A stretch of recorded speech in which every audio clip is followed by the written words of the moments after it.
Hello, welcome back to my channel Mubi's world. അപ്പം ഞാനിന്നിവിടെ എന്താ ഉണ്ടാക്കാൻ പോകുന്നതെന്നറിയോ? ഒരു കൊത്തു പൊറാട്ടയാണ് കേട്ടോ. നമ്മൾ തട്ടുകടയിലൊക്കെ പോകുമ്പോൾ കണ്ടിട്ടുണ്ടാകും കൊത്തു പൊറാട്ട.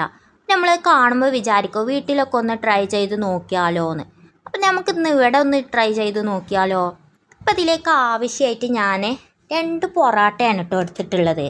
ചെറിയ കഷ്ണങ്ങളാക്കി നുറുക്കി എടുത്തിട്ടുള്ളതാണ് ഈ പൊറാട്ട. നമ്മുടെ വീട്ടിൽ ബാക്കിയായിട്ടുള്ള പൊറാട്ട ഒക്കെ ഉണ്ടെങ്കിൽ അത് വെച്ചിട്ട് നമുക്കിത് ഉണ്ടാക്കാൻ പറ്റുന്നതാണ്. അപ്പം നമ്മുടെ പാനൊക്കെ നന്നായിട്ട് ചൂടായിട്ടുണ്ട്. നമുക്കതിലേക്ക് ആവശ്യത്തിനുള്ള എണ്ണ ഒക്കെ ഒന്ന് ഒഴിച്ച് കൊടുത്തേക്കാം.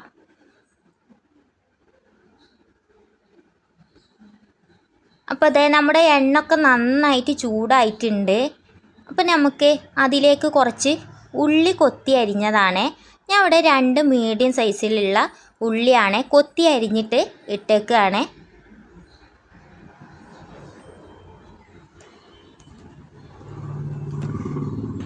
അതിലേക്ക് ഞാൻ ഒരു പച്ചമുളകാണ് കേട്ടോ ചെറുതാക്കി അരിഞ്ഞിട്ടുള്ളതാണ്. ഒരു പച്ചമുളക് ഇട്ടിട്ടുണ്ട്.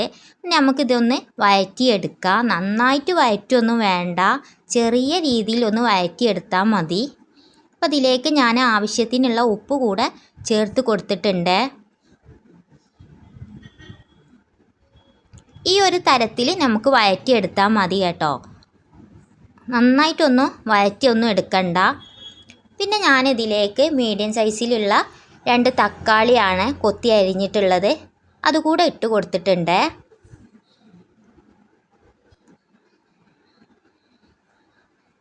അപ്പോൾ തക്കാളി ഉള്ളിയൊക്കെ നന്നായിട്ടൊന്ന് ഇതുപോലെ വഴറ്റിയെടുത്താൽ മതി.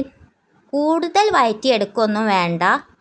ഇതിലേക്ക് ഞാനൊരു സ്പൂണ് മുളക് പൊടി കൂടെ ചേർത്തിട്ടുണ്ട്.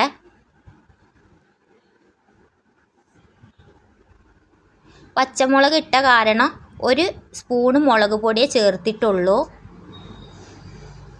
ഞാൻ ഇതിലേക്ക് ഒരു സ്പൂണ് ചില്ലി സോസ് കൂടെ ചേർക്കുകയാണ്. പിന്നെ ഒരു സ്പൂണ് സോയാ സോസാണ് ഒഴിക്കേണ്ടത്. അപ്പോൾ എൻ്റെ കയ്യിൽ നിന്ന് ഇത്തിരി ഏറെ ഇതിലേക്ക് പോയിട്ടുണ്ട്. അപ്പോൾ നിങ്ങൾ അതിനനുസരിച്ച് ഒരു സ്പൂണ് മാത്രം ശ്രദ്ധിച്ച് ഒഴിച്ചു കൊടുക്കുക.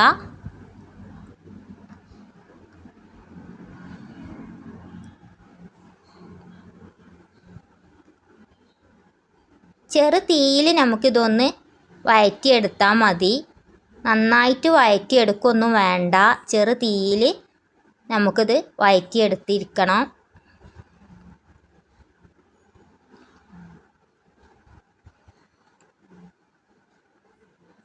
പിന്നെ നമുക്കിതിലേക്ക് വേണ്ടത് ഒരു സ്പൂണ് ടൊമാറ്റോ സോസാണ് കേട്ടോ.